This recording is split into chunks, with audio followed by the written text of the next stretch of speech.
Welcome.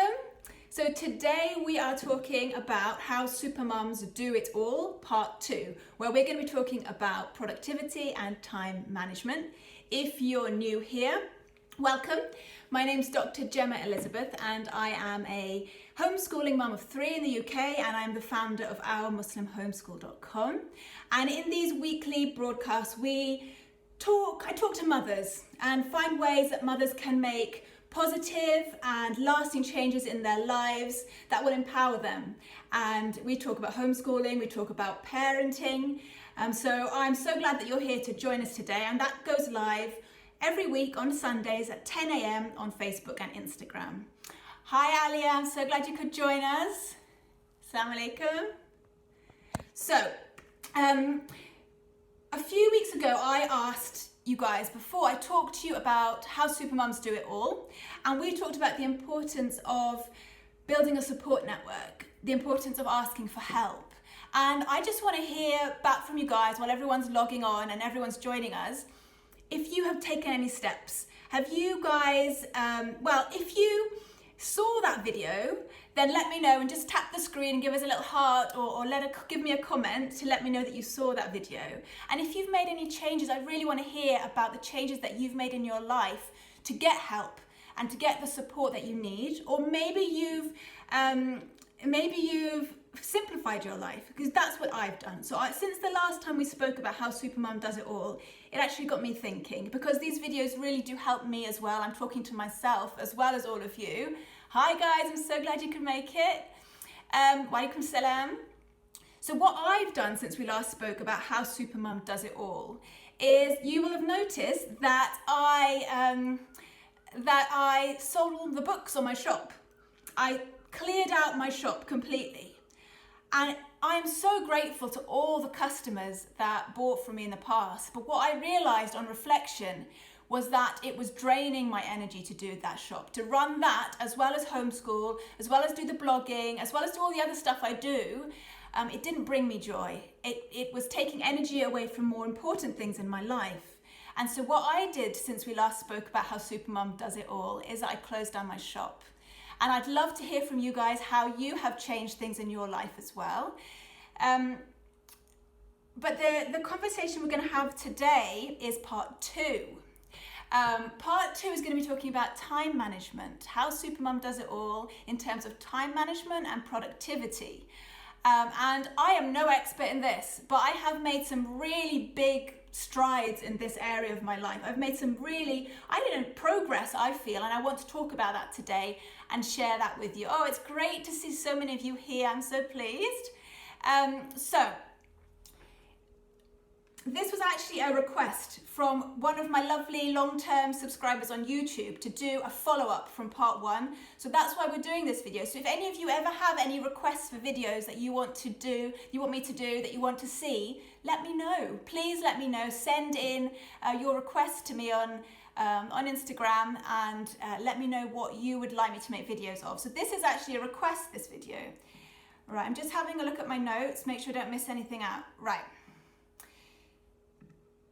So, what we're talking about today is time management. And the core to time management, the real heart of what time management is all about, is not about organization. It's not about planning and forward planning. It's not all of those things. The heart of time management is valuing your time. It is realizing that you have a limited time in this world, that you have a purpose in this world that you have to fulfill, and that you need to get it done, that you as a mother value your time. And it goes back to self-worth, like we spoke about last time. This unshakable belief that the time you have is important. And that's what the crux of time management is all about. Because I really believe that all of you who are watching here today have a purpose, that you have a reason why you were put on this earth, and that you have a limited amount of time to fulfill that purpose. And I'm not just talking about religious aspects. Of course, that is the most important thing. But in other terms, in other ways, you have a purpose on this planet. And I think as mums, especially when we are young mums, many of us go through this cycle of doubting ourselves, of losing confidence and self-belief and self-worth. And we feed ourselves all these, negative emotions, and we get caught up in guilt, and we get shrouded with this negativity, and we lose our sense of confidence in ourselves. But I'm here to tell you today that you have worth, you are valuable, and you have something important to bring to this planet, that Allah put you here for a reason. And I'm not going to go into that today. That's a whole nother topic on finding your purpose and finding your way in this world. But it is at the core of what time management is all about, is that feeling of self-worth and that feeling of, you know what, I matter, my time is important, and I want to make the most of my time. And I think, before I get into this, that as Muslims, I know 90% of you who are watching this are Muslims, that we have time management already weaved into our day. We are fortunate that we've got those 5 daily prayers. There's nothing that is going to teach you to be disciplined with your time more than those 5 daily prayers. And if you haven't, if you're not praying already, then I would really encourage you to start there when it comes to time management. I mean, if you can wake up for the pre-dawn prayer, for Fajr, when it's freezing cold and you've not had enough sleep, if you can do that, you can do anything, in my opinion. So, I shared previously that Walaikum Salam Noor, I shared previously that one of my goals, I have spiritual and religious goals as well, but one of my goals as a mother and as a woman is to be this awesome homeschool mum, okay? I'm getting there, I'm not there yet. I want to be that mum who is so connected with her kids, who really gets them. They can come to me for anything, but at the same time, there's structure and there's discipline in the home. I want to be, that amazing mum who's got a real connection with her family, with her husband. So that is my ambition. That is what I work towards every day. That is my priority. But when you set goals for yourself like that, they don't just happen by mistake. You don't think, okay, I'm going to be this amazing mum, and then you go to sleep and you wake up the next day and expect it all to be that way. You have to take small incremental steps towards that goal. So for example, I'm going to be really simplistic here. Say your goal was to be a millionaire, right? Let's just say. And you said, oh Allah, please make me a millionaire, right? And then you went and sat on the sofa, got your Pringles out and started watching Celebrity Love Island. Do you think that person is going to become a millionaire anytime soon? But I asked Allah. I asked Allah to make me a millionaire. So if it's going to happen, it's going to happen. I'm just going to sit on the sofa and watch Celebrity Love Island. No. You make dua, you make that intention, and then you take action. So the same thing for being an epic mum you want to be, this incredible homeschool mum, if that's what you want, you have to take action. You don't just sit back. What about that mother who's in her dressing gown until noon and just clutching onto her cup of tea and grumpy and snapping at her kids? Now, I've been there, okay? I'm not judging you if you're there. I've been there, but I learned that woman is not going to be this epic homeschool mum without taking action. And it starts with small incremental steps to getting there. It comes to making time for these small acts. And I'm actually going to share with you my small acts, my little bits of action that I do every day to become that mother, to become that homeschool mum. There's a hadith. I'm going to read the hadith to you. It says that the Prophet, peace be upon him, said, "Take up good deeds only as much as you are able. For the best deeds are those done regularly, even if they are few." Isn't that exactly what we're talking about here? Do what you can, small incremental steps to get to the place you want to be. And the same applies if you want to get fit, if you want to lose weight, if you want to start a business, it starts small, making those small steps. With marriage as well, if you want to improve your marriage, small actions every day, consistently. And, it comes down again to owning the life that you have. You can't expect the people around you to bring you that success that you want. You can't expect your children to suddenly realize, oh, mom wants to be this amazing homeschool mom now. We all need to change. No, you have to take responsibility and ownership for your life and for the decisions that you make. It all comes down to you. It all comes down to you. If you want your life to change, you have to take action yourself. You can't expect the people around you to make you happy. Happiness is a choice that you make. So let me see. Right. So today I'm going to share with the world my slow and steady steps to creating the life that I want, the life that I dream of. Now, there's a caveat here. If you are a mother who has just had a baby, or if you're just about to have a baby, or if you've lost somebody that you love, or if you're going through troubles in your marriage, anything like that where you've got bigger problems, this is not for you. I mean, by all means, listen and take in what you want from it, but take it with a pinch of salt. This is not for people who've got bigger problems, and, just take what you want from it. So, number one, this is my advice to you. Sorry about that. I've moved. I'm in my kitchen now. Hopefully this is going to work better. Hopefully some of you will come back on. I will try and upload all of this later onto YouTube as usual. So I was talking about some of the small and incremental steps that I do every day to get me to that goal, to that dream that I have of being that epic homeschool mum. So first of all, it starts with setting yourself up for success. What you want to do is you want to go to that priority. So my priority is home education. So I want to start my homeschool day as the best version of myself that I can be. It's just the same as if you were, if you had an important meeting at work, or if you had an important training session, if you're working towards some kind of athletic goal, whatever your important thing is for the day, you want to approach that in the best version of yourself. So mine is our homeschool time is my show time, right? It's my show time. It's the time that I have to be at my best. And so when I'm planning my day, I want to plan it so that I set myself up for success. And that means that I have rituals that happen before we start school and even the night before. And that's what we're going to talk about with you today. I'm so glad some of you have joined in again. I apologize for it cutting out. So the night before, this is what I do. And like I said before, if you're, not in a position to do all of these things, maybe there's just one thing that you could take from this. So the night before, the kitchen gets cleaned, the dishwasher gets put on, any books or school things that are still hanging around get put away. And I just have a quick look at my timetable and see what schoolwork we're going to be doing the next day.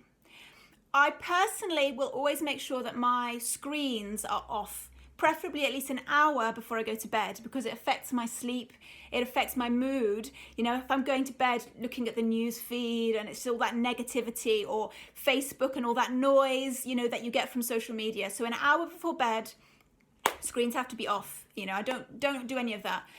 And then I do some self-care rituals before I go to sleep. So that will include either having a bath a couple of times a week, or just soaking my feet in some Epsom salts and some lavender essential oil. And that just helps me. Not only does it help my health, because Epsom salts are great for detoxifying your body, but it helps my mood. It's that self-care that we all need. And I will also think about what I'm going to wear tomorrow. I don't necessarily put it out on the side, but I have in my mind, okay, tomorrow I'm going to wear something. Just like if you had, the next day at work, or you were going to university or something, you might plan, okay, tomorrow I'm going to wear this. And the same for homeschooling. Just because I'm at home doesn't mean these things need to slip. Homeschooling is, like I said, my show time. I want to turn up as the best me I can be. So in the morning, I wake up, I pray Fajr. I wake up, actually, and the first thing I do is I say, Alhamdulillah. I say, thank you, I'm grateful, and it just sets the tone for the day. Then I go make wudu. Then I pray. And you'll notice at no point in this did I say, I check my phone, or I go and make myself a drink. No, straight wudu prayer, and I start. And then after I've prayed, I pick up my Quran. where I'm sat, I read the Arabic Quran and I read the English translation of the Quran. And that reading the English translation for me has been a game changer. I don't know if any of you on here are like me and you don't speak Arabic. Reading the English Quran has really changed so much. It's putting me in touch with God and my purpose and what's really important right at the beginning of my day. And then I go downstairs, we've got cats, so I feed my cats. I make myself a black coffee. I put on our essential oil diffusers around the house. I unload the dishwasher. And then what I do is I put the kids' breakfast on the table. And this means that they can help themselves. I don't serve them breakfast, like you might imagine. I get all the stuff that they will need on the table, and then as they come down, they serve themselves. And that gives me a little bit more free time in the morning, because then what I will do is I'll nip upstairs and have a shower while the kids are eating. And I do something called dry brushing. You can Google that if you want. That's really good for waking you up and invigorating you. And it's good for your skin as well. And then, let me see on my notes, what did I say? Oh yeah. And then I go get dressed. Now I've already thought about what I wanted to wear the night before, so I just put that on. I don't have a lot of clothes either, so that also makes things simple. I like to keep things simple. And you'll notice here that this might sound like a lot of things, but I do this every day. So it's almost like autopilot. And you will probably have heard of this thing called decision fatigue. We only have a certain number of decisions that we can make every single day. And when you reach your limit, you get decision fatigue. And so many mums, I was there as well, where you have this brain fog all the time, like mummy brain, right? And everything is kind of clouded. If you're in that position, making these kind of rituals and routines every morning really, really helps, because you don't feel frazzled and frantic, because it's just like autopilot. You just go through all these things, and they're all positive things leading up to your showtime, right? And so after I'm dressed, I quickly do a pickup upstairs, any mugs and things that are by the beds. If there's plants to be watered, I do that. And then I make sure the kids are getting dressed, brushing their teeth, all of those things. And then I'll have breakfast while they're sorting themselves out again. And every day I have the same thing. I know it's boring, but it saves me that decision. Like, I'm looking through my fridge thinking, oh, what am I going to eat? I already know. Like, I change it up every couple of months, but for maybe 2 or 3 months, I always have the same thing. And at the moment, that's a green smoothie. And if I didn't eat well the night before, if I had a light dinner, I'll have like a bagel or something as well. I have my vitamins, I clean up the kitchen, I reload the dishwasher, get the books ready for school, and then we're ready to start school. And we usually start anywhere between 9 and 10 in the morning. And you'll see here that my focus in the morning is not what you would expect as a homeschool mum. You would think as a homeschool mum, I'm busy all morning, preparing worksheets, printing things out, sharpening pencils or pre-reading books. I don't do all those things in the morning. I might do them over the weekend and things like that. My preparation for the school day is preparing myself. It's preparing my mind, especially, for what's to come. I want to bring that positive energy. I want to be able to face the day with a smile and make my kids smile. And I can't do that unless I prepare my mind, my heart, my spirit, everything to get to that point. That is my priority in the day. It's that school time. And you might have a different priority. If your kids go to school, your priority in the day might actually be that morning time, that breakfast time. You might want to prioritize your day so that you sit with your kids during breakfast and you have that time together, or that time after school. And that might be what I would call showtime for you. It's different, whatever your situation is. I have been in that place where I've really noticed that my mood affects my kids and my husband to an extent. As mothers, if we start our day off grumpy, tired, in a negative way, it rubs off on the kids. We snap at the kids, they start arguing with their sibling, they snatch something off the next one, and everyone's fighting and everyone's grumpy, and it all started with mum, usually. If I am positive and these little squabbles, appear throughout the day, then I can jump on it and I can tackle it without being negative and, still keeping that positive vibe. We have such an important role to play in the atmosphere in our homes. Right. The next thing, so we've talked about setting yourself up for success. The next thing I want to talk about is, hi Amina, I'm so glad you could join us today. So the next thing I want to talk about is daily routines to simplify. So again, I talked about this brain fog that a lot of us have, mummy brain. Even if you don't have mummy brain, it's still so important to get some aspects of your life on autopilot so you can focus on the things that really matter. So one of those things is setting up other kinds of routines in your home. So in our homeschool, we have a list of things that have to be done daily. And we have a list of things that are done once or twice a week. So those things would get allocated a day. So I'm going to go into this in more detail. So for our daily checklist of homeschool things that must be done every day, and this is the same every day, I don't need to think about it, the kids don't need to think about it, it just has to get done. Handwriting, reading, maths, a narration of some sort, foreign language. Those are our musts. Oh, and Quran, obviously. And Quran. Quran is what we usually start with, the first thing that they do, recitation and memorization. So those are our things, and they actually have a checklist that they have to tick off every day. And if you want that, it is on my blog. I will link that up for you somewhere after this video goes up. I'll put it on my Insta stories and I'll link up that checklist and you can print that out. It might be helpful for you as well. So they have their daily list of must-dos. Then we'll add in another subject or two subjects. So for example, Monday is picture study day and geography, I think. Tuesday is, I think it's history. Wednesday is something else. Friday is our Islamic studies day. We have a day for each subject that's extra to the daily work. And we have that on a simple timetable, just like you would have had at school. You would have had a timetable that tells you what subjects you're doing each day. We have the same thing. And by taking that decision from my brain, I can focus on them. I can really listen to what they're saying and what their needs are. And it gives us a lot of extra time. By just getting done what we need to get done, we have every afternoon off. Like every afternoon. And some of those afternoons the kids will go for classes outside the home. But we can usually get all of our homeschool work done by lunchtime. And because I'm in that positive frame of mood most of the time, if they're not feeling it, if they're playing up or whatever, I feel like I'm in that position where I can deal with it. Right, let me see. And I have the same setup at home. So for our household chores, many of you will already do this and you'll be like, oh yeah, I know this. So, Sunday is the day where I do the ironing. Saturday is the day I change the bed sheets. Monday is the day that the cleaner comes.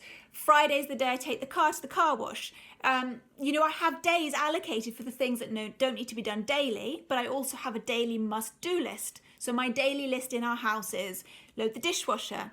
Every day we put on a load of laundry. Every day we put the tumble dryer on. Clean the kitchen. What else do we do? Make the bed. So we have a list of daily things that always get done, and they've been done every day for so long now that I've forgotten what we do every day, to be honest, because it's just become so ingrained into our family culture. And I would really warn you against this concept that we have in modern womanhood of multitasking. I absolutely am against multitasking. I think that it is less efficient for one thing, and it ends up making you mentally feeling more frantic and more frazzled. You can't focus, you can't be present with what you're doing. Try not to multitask. I know when you've got little kids pulling you here and there and looking for your attention all the time, you do end up multitasking to an extent. But where you can be focused and be present with the task that you're doing, you will do a much better job. And you don't need to multitask. Try and get out of that habit, because I used to be in that habit as well. And I found so much more contentment and so much more happiness in stopping that aspect of my personality, I guess, where I wanted to get more and more done by taking on more at the same time. It doesn't work. Right. And lastly, what we spoke about was getting help. Now, we spoke about that 2 weeks ago. Getting help is the epitome of you showing everyone and showing yourself, most importantly, that your time is important. That by building this support network for yourself, you get to focus your time on what matters and make that time more productive, more worthwhile. So if you plan to homeschool long term, you need to build that kind of support for yourself, because you can't do it alone. And that might just mean your husband helps you out, or it might mean you employ somebody, but you need to find some kind of support network that works for you. And if you didn't already watch that video, it is still on YouTube, How Super Mums Do It All, Part 1. So yeah, that was the main message that I wanted to get over to you today, was that you need to take responsibility for your time, that your life is not going to go the way that you have planned in your head unless you take action. And that means even motherhood. If you want to be this amazing mum, if you want to be this epic homeschool mum that you've always dreamed of, you have to take action. It doesn't happen overnight. Small, steady steps. If you want to start by setting up your day in some way so that you hit that kitchen table, the best version of you can be, that would be amazing.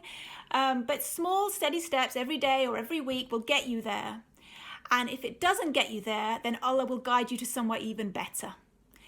That's the truth, isn't it? Allah says that if you call on him, he will answer you. He will respond. Isn't that amazing? So if you've asked him, Allah, I want to be a better mum. I want to be a better mum. He's heard that, and it will happen, but you have to take action towards it. Okay, thank you so much for all of you who've joined me here. I apologise that it cut out.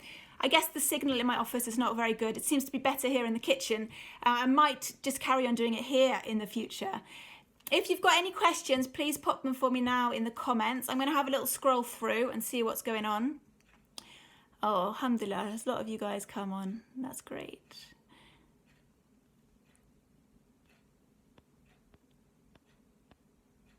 And yeah, the video for last time, part 1, is on YouTube. It's on Facebook as well. I'll upload this later on for you guys. And if you have any requests for future Sunday broadcasts, any other lives you want me to do, let me know.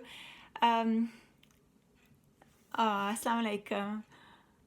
Lots of waving and heart going on. That's brilliant. Okay, so what I'm going to do is I'm going to end the video here today. If you want to talk about this, private message me, that'd be fine as well. And I hope this has helped you. I hope you have a wonderful Sunday, the rest of your weekend. I don't know what we're planning to do. Oh, you know what? I've got archery. I've got an archery lesson today, my first one, so I'm pretty excited. Well, my first one in this course is actually a friend of mine who's teaching me, so that's going to be fun. And, oh, we got some questions coming in. How do you manage daily chores and then homeschooling? So like I mentioned, we have... I have a system. I have the daily chores that have to be done every day, and they get fitted in either in the morning before school starts, or they get fitted in later on in the afternoon. They do not happen during school time, because I mentioned before, I want to be present with my children during the school hours. The temptation is always to nip off and just put a load of laundry in, or just quickly go and do this job. But it takes my focus away from my kids, and that is really my main priority, is to be focused with them during school hours. So I don't do that. Also, you'll have noticed, I don't check my phone during school hours as well. I don't go on social media during those school hours. I actually have stopped going on social media almost entirely until lunchtime, after lunch. So I do my routine in the morning that gets me in the mood, it gets me ready for school. I do school, that's my show time, and then I go onto social media afterwards. So if I have to take any photos of our homeschooling day, I'll do them on just the camera, but I won't go into Instagram and post them. Very occasionally I'll do it before school starts if there's something that needs to be posted, but usually it's not until lunchtime, because it just takes the focus, it takes the energy from what's important to really what is not important at all. Yeah, alhamdulillah. I'm so glad that this is like hitting home for some of you guys and it's helped a bit. How can I compensate if I can't homeschool? You can do a lot of things. I mean, it depends actually what your priority is. If your priority is education, or is your priority connection, either way, or maybe both, either way you can do so much after school, on the weekends. I would advise you not to do too much, because if your kids have been at school all day, you don't want to wear them out. Maybe just do it on weekends, but you know, there is a wisdom in the situation you're in right now. There's a reason why you're there. If you really can't homeschool, but it's something that's in your heart to do, you can homeschool on the weekends, and you can get it that way. What do What time do you wake up and do your other major chores? Or do you get your children to help? My eldest is 3. I wake up, to be honest, it varies, but sometime between 6 and 7, usually. It depends on the time of year, of course, with the Fajr. I wake up that time and I get, like I said, I went through all those chores that I do in the morning before school starts. My kids do help. That's part of their homeschool day. Their homeschool routine is every day they'll do some kind of chore. So that might mean hoovering one of the rooms or helping me load the laundry. So that they do help a little bit, but the eldest is only 8, but he does help. They all do. And what was the next bit?